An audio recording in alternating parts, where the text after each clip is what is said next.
اتصل بي رئيس الكتله نتاعنا تاع البرلمان يوم الخميس صباحا، طلب مني قال لي بهذا التعبير تجري على روحك راه كوني تغيير.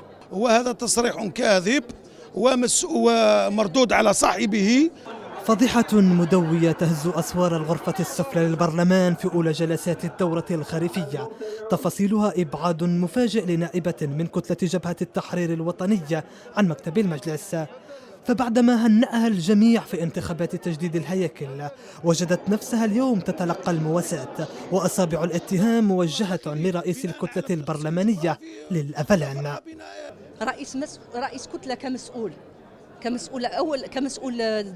كمسؤول على مستوى المجلس، مسؤول على اعضاء الكتله، وكان حاضر في العمليه وانتم صورتوا حضوره، ويعلن هو يعلن بنفسه عن النتائج ويجي يهني لي، ومن بعد يكون ما عنديش مسؤوليه يتحملها الامين العام. هذا خطا، عنده مسؤوليه.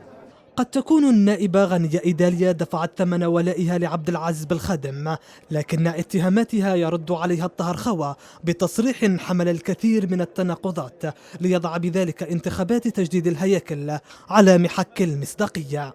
هذا أمر يفصل فيه الحزب بعد الاجتماع والمداولة بناء على أمور لا من اختصاص الحزب، والحزب قرر، وهذا قرار سياسي.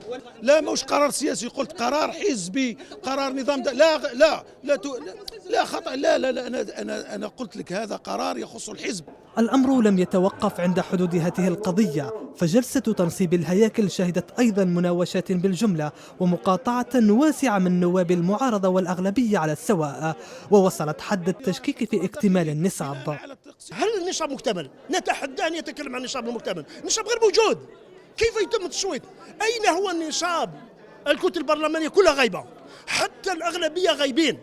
الجلسة اليوم بهذا الشكل فاقدة للمصداقية، الجلسة اليوم بهذا الشكل يعني فيها تعدي كبير على النظام الداخلي للمجلس.